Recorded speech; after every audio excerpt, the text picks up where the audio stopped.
ऋषि की मां ने निकाल दिया पंडित बद्रीनाथ जी पर झूठा इल्जाम लगाकर घर से बाहर। और पंडित ऋषि की जान बचाने के लिए आखिरी वार्निंग देकर जाएंगे ऋषि की मां को। और पंडित बद्रीनाथ जी के कहने पर आएगा ऋषि की जान पर बड़ा खतरा और नीलम को होगा अपनी गलतियों का एहसास। और लक्ष्मी बचाएगी ऋषि की जान और मांगेगी नीलम लक्ष्मी से माफी। और आ गई मलिष्का की असली सच्चाई नीलम के सामने। जी हाँ दोस्तों, भाग्य लक्ष्मी के आने वाले धमाकेदार एपिसोड में जब लक्ष्मी अपना सारा सामान लेकर ऋषि के घर से जा रही होगी, तभी नीलम के पंडित बद्रीनाथ जी पहुंच जाएंगे। जहां पर जब पंडित बद्रीनाथ लक्ष्मी को घर के बाहर देखेंगे, तभी पंडित को काफी बड़ा शौक लगेगा और पंडित बड़ा खुलासा करते हुए कहेंगे, लक्ष्मी तुम यहाँ बाहर यहाँ क्या कर रही हो? लगता है आने वाले 2 दिन बाद की दशा सबको पता चल गई है। यह सुनकर लक्ष्मी कुछ समझ नहीं पाएगी, लेकिन घर में मलिष्का ऋषि को पाने के लिए नीलम बद्रीनाथ पंडित की बातें ना माने और उसे हमेशा के लिए घर से बाहर निकाल दे। इसके लिए मलिष्का अपने पंडित के साथ एक सबसे बड़ी चाल चलेगी और पंडित को अकेले में ले जाकर कहेगी कि आप उस ऋषि के पंडित को हमेशा के लिए नीलम के सामने नीचा गिरा दीजिएगा, ताकि ऋषि की मां नीलम उनकी बातों का भरोसा ही ना करे। भरोसा करे तो सिर्फ हमारी बातों का। यह सुनकर पंडित हाँ कह देगा,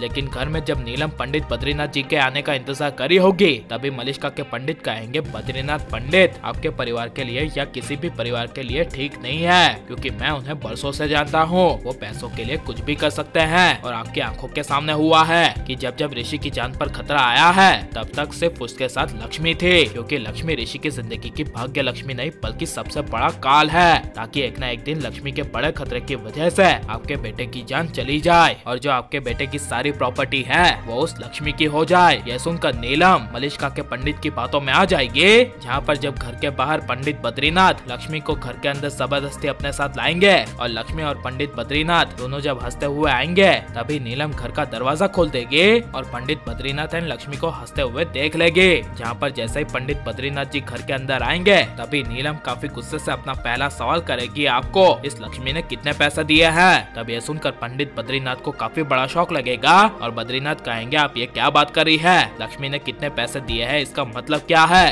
तब नीलम कहेगी, जब जब हमारे बेटे ऋषि पर खतरा आया था, तब तब लक्ष्मी उसके साथ थी, क्योंकि असलियत तो यह है कि जो सारे खतरे आए थे वो सिर्फ लक्ष्मी की वजह से आए थे, क्योंकि लक्ष्मी भाग्य लक्ष्मी नहीं बल्कि काल है। तब यह सुनकर पंडित बद्रीनाथ जब नीलम को समझाने के लिए जा ही रहे होंगे, तभी नीलम पंडित बद्रीनाथ के सामने हाथ जोड़ लेगी और कहेगी, आप जाइए यहाँ से और आपकी इस लक्ष्मी को भी यहाँ से ले जाइए। तब यह सुनकर पंडित बद्रीनाथ कहेंगे, आपकी मर्जी, लेकिन आखिरी मेरी बात सुन लीजिए। ऋषि पर अब बहुत सारे घात होने वाले हैं, इसीलिए आपको अब ऋषि का ध्यान रखना होगा, वो भी ज्यादा नहीं बल्कि बहुत ज्यादा, वरना प्रभु इच्छा जो होगा वो ऊपर वाले के अनुसार ही होगा। यह सुनकर नीलम के पैरों तले जमीन खिसक जाएगी। लेकिन जब पंडित बद्रीनाथ घर छोड़कर जा रहे होंगे, तभी लक्ष्मी को कहेंगे, बेटा लक्ष्मी, आने वाले 2 दिन में ऋषि की जान पर खतरा है और तुम्हें बस उसके आसपास रहना है और उसकी जान बचानी है। अब मैं चलता हूँ। यह सब कहकर पंडित बद्रीनाथ जब चले जाएंगे, तभी घर के अंदर नीलम को अपने मन ही मन अपने किए का एहसास होगा। लेकिन जब 2 दिन बाद ऋषि की जान पर खतरा आएगा और लक्ष्मी ऋषि के साथ नहीं होगी और ऋषि की जिंदगी मौत का सवाल होगा, तभी नीलम खुद लक्ष्मी को बुलाने के लिए जाएगी और जब लक्ष्मी ऋषि को जैसे ही टच करेगी, तभी ऋषि की जान में जान आ जाएगी और होगा नीलम को अपने किए का एहसास और आ जाएगी मलिष्का और उसके डुप्लीकेट पंडित की सच्चाई सबके सामने और निकाल देगी मलिष्का को घर से बाहर। और नीलम को लक्ष्मी से माफी मांगनी चाहिए क्या नहीं, और नीलम को उसके किए का एहसास होना चाहिए क्या नहीं, और आप ऋषि लक्ष्मी को एक देखना चाहते हैं क्या फिर ऋषि मलिष्का को, ये सब हमें कमेंट में जरूर बताएं और आप लाइक और सब्सक्राइब करें।